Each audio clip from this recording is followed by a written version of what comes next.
Hi, my name is Dawn Boyer, and I review coloring books for authors, artists, coloring books, and art products. Today, I'd like to introduce you to the Artist I Reviews on Facebook, as well as the sister page Coloring Talk, where there's a lot of how-to videos that showcase how to do art and using particular media, especially in coloring books. The book I'm going to be reviewing today is the coloring book Magic Totem, Open Your Creative Soul, and the art is by Nadiya Vasilkova. And I hope I didn't make her name just totally unpronounceable because she is Russian. I believe she's from the USSR, or that's what they used to call it before they changed their politics.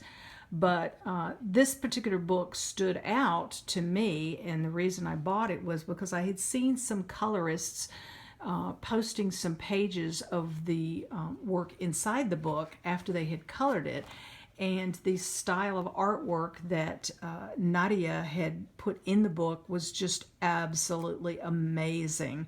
I very much appreciated her style of art and had to get her books. She has two, and I'll be doing both videos. There are a lot of pictures in here. She has a lot of particular styles in the book, but mostly a pointillism style, which means you're taking a pen or pencil and dotting the page to create the shading and the pictures and the drawings that are in the particular image. This is incredibly long process to create an individual picture from this. Her book, she does have a little introduction in the front opposite their first drawing. And she says she lives in the Altai Mountains, Altai Mountains. And she did go to university to learn her art. And she has just some beautiful pictures that I have to show you here in this book.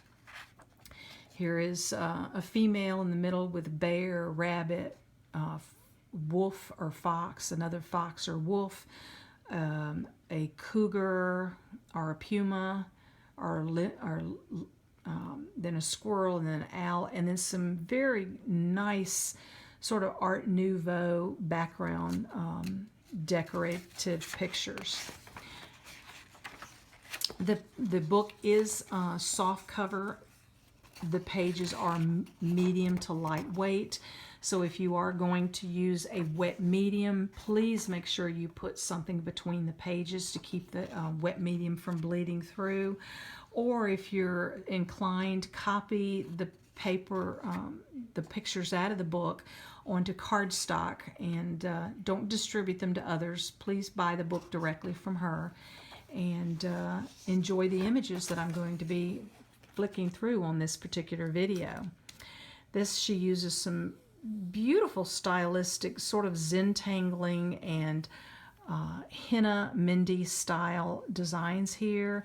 Some very imaginative decorative borders, some feathers, and sort of like a spirit totem here at the top. And this, I believe, is a fox. And again, this is with pointillism. So she's taken her pencil and made dots to create the images. There's a growling wolf. Look at how she incorporated these beautiful trees down here at the bottom, the decorative motifs through here, more trees at the top, and then the moon in the background.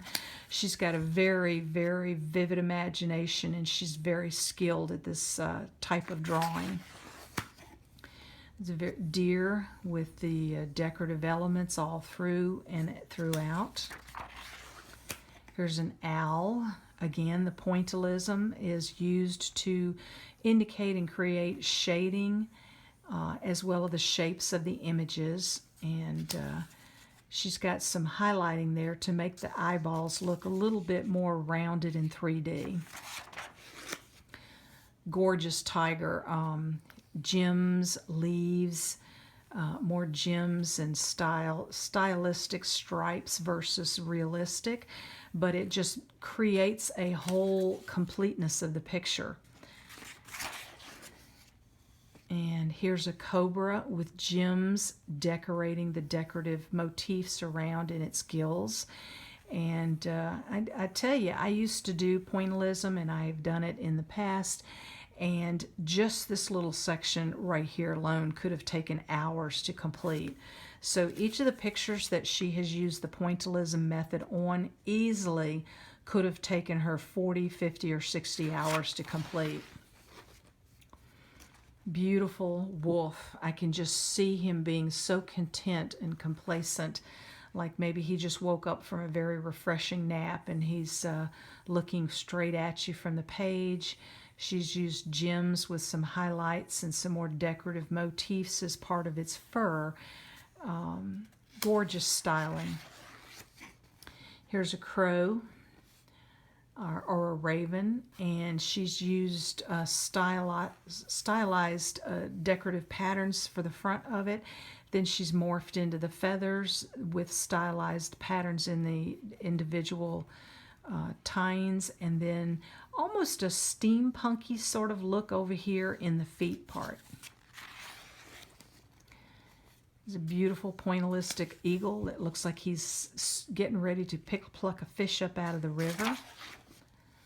This is I'm going to call this more of a sea dragon. I think it's an imaginative creature.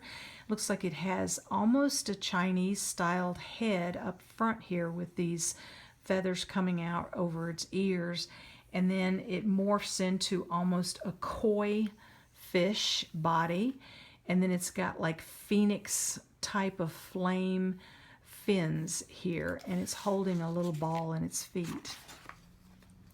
Here's a real cute little bunny. If you're a beginner colorist, this would be the perfect place for you to start in this incredible design. Again, she's got the stylized images in the body, and then the implication of pointillism shading for the fur, and then almost like representative of wings for his ears and a little gem at his forehead.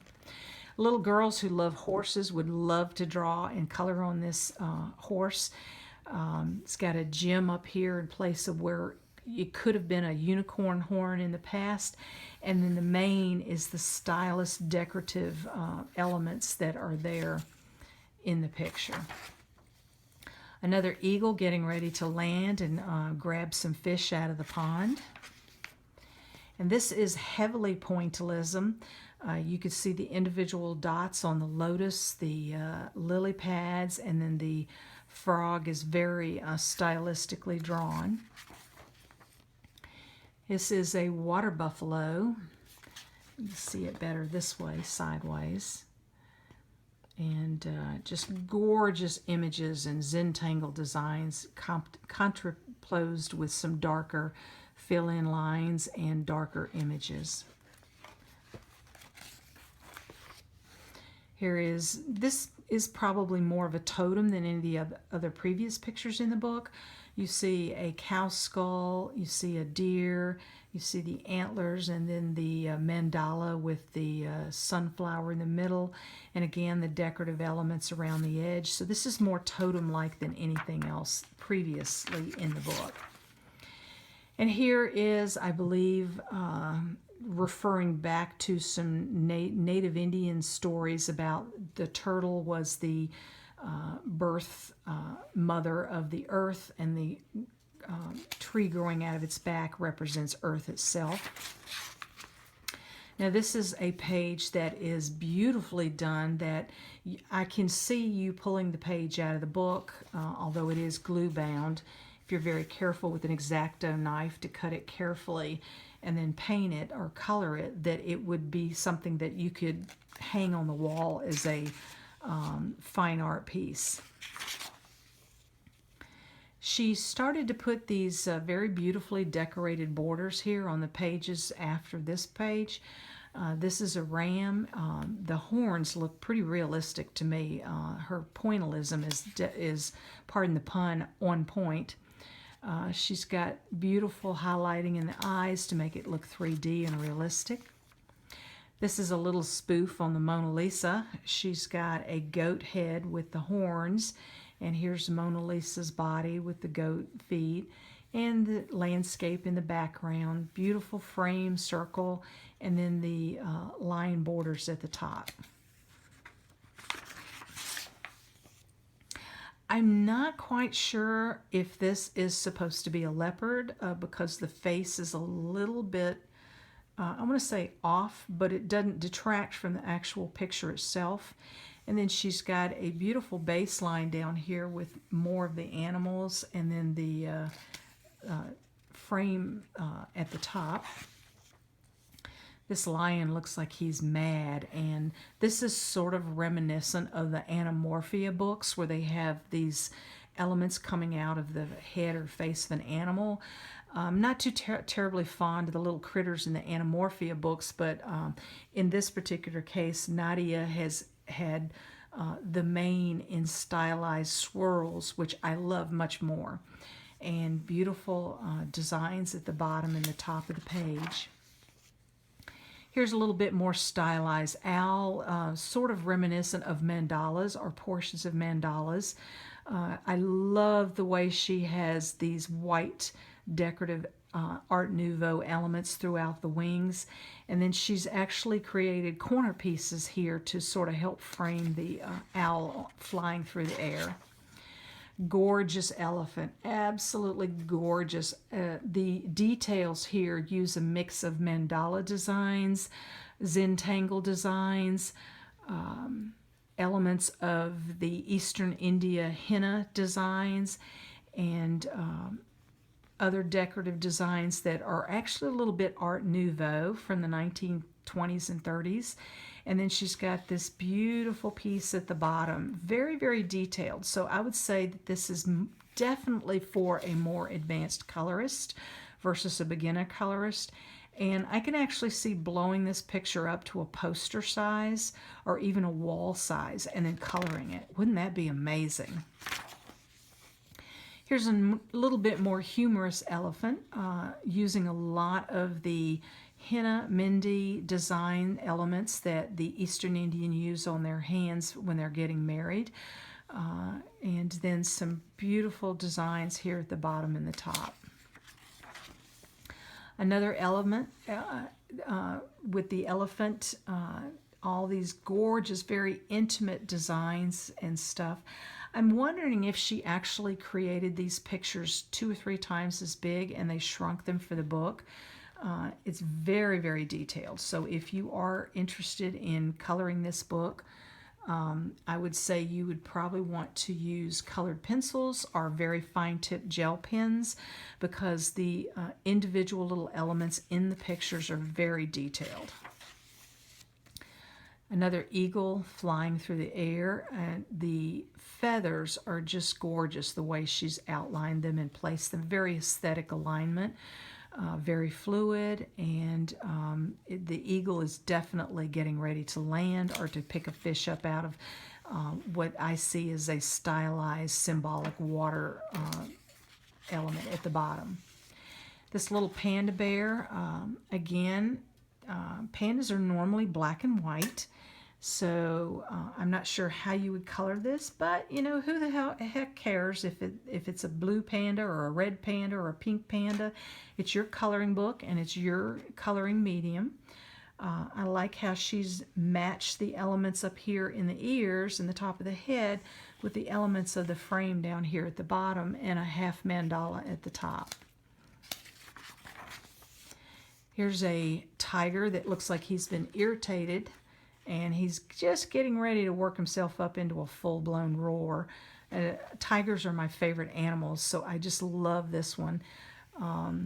For me, as an artist, I love the black and white artwork, and although I don't color, I just can very much appreciate the line art in this particular pages of this book. Here's a roaring bear. I can imagine some American Native Indians using this as one of their totems with some of the stylistic designs that are here, and very intricate border designs at the top and the bottom of the page. Here's a little squirrel Doesn't he look like he's ready for Christmas? I can almost imagine using the reds and blues and greens and yellows of Christmas colors and decorating and coloring him in beautiful mandala background frame with matching elements at the top and the bottom of the page to frame him. Now, who doesn't love Siamese cats? This one looks like it's got some something going on in its mind where it's about ready to get into some mischief. And she has put some beautifully triangular and circular frames in there along with the corner elements. So this is another picture that I can see can be pulled out of the book and then colored and then hung on the wall as a decorative picture in one's room. This is, I'm going to say, more of a grizzly bear than it is a polar bear. And this design elements up here are mandala-like, but I can see the aurora borealis colors being painted in here, are drawn in there, because these mountains are reminiscent of up near the Alaskan state border, and perhaps in Russia there are bears and the aurora borealis that are visible in the northern hemisphere.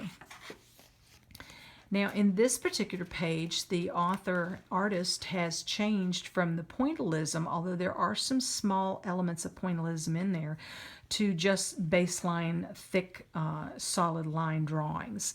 So this fills up the entire page. There is a white border around the edge, but I can see a beginner to medium or advanced colorist using this, and then going in and coloring all the individual little elements and white spaces in between, and really taking the time to make a beautiful finished product out of this coloring page.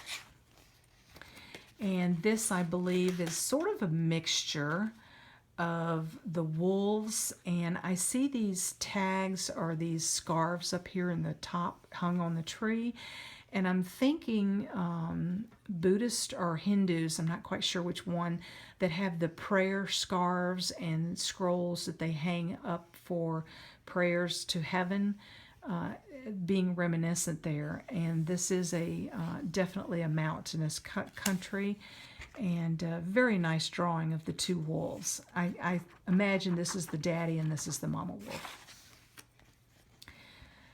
Here is a deer, sort of in the same mountainous type setting with stylized tree leaves of this particular mountainous tree.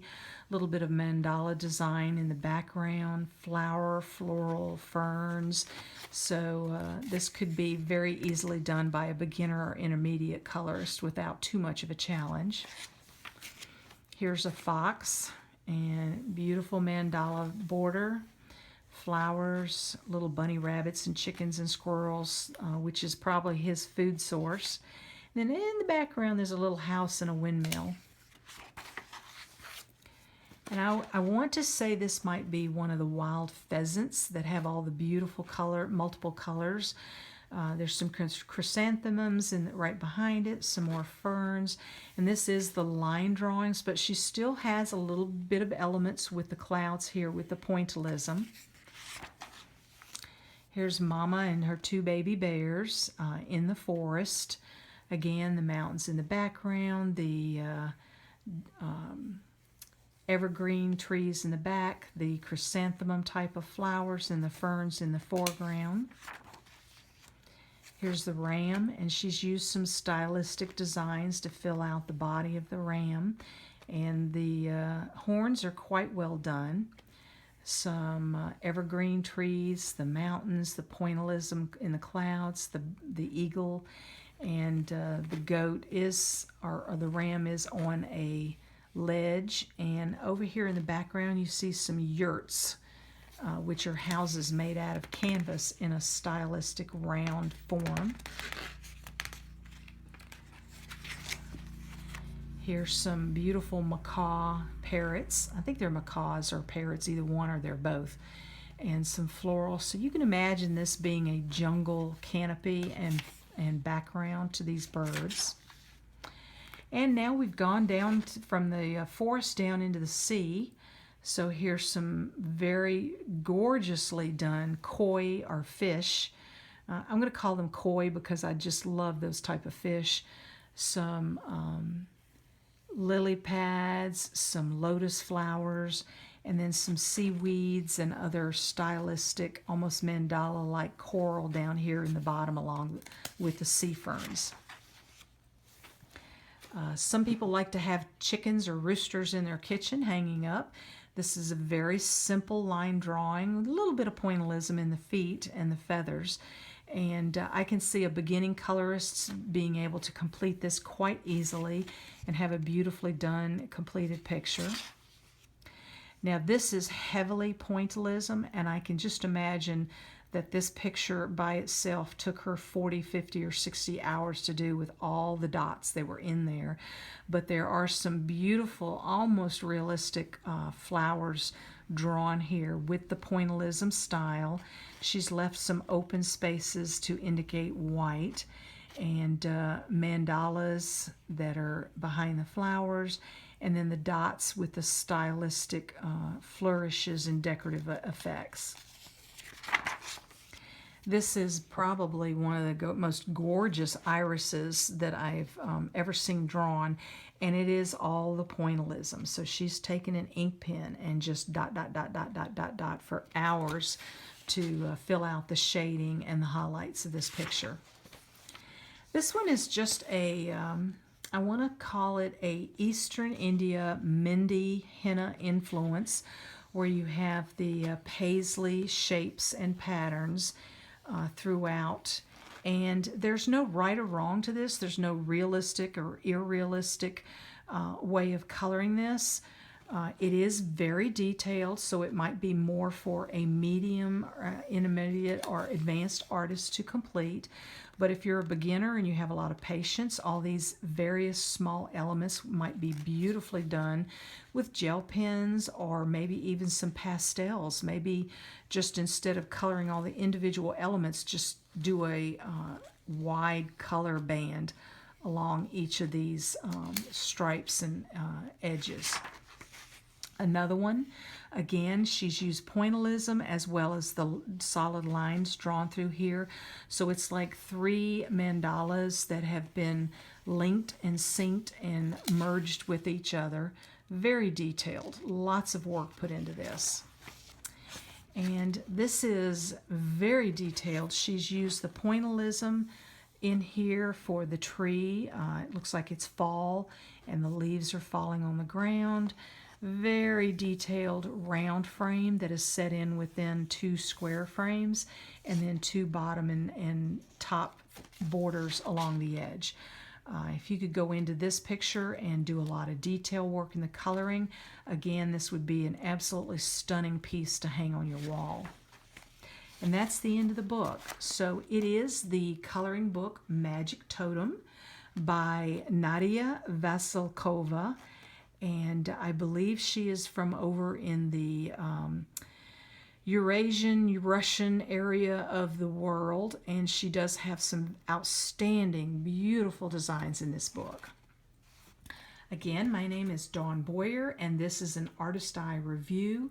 Please join me on Facebook and the sister page, Coloring Talk, so that you can see more of these reviews and learn how to do it. Thanks for watching.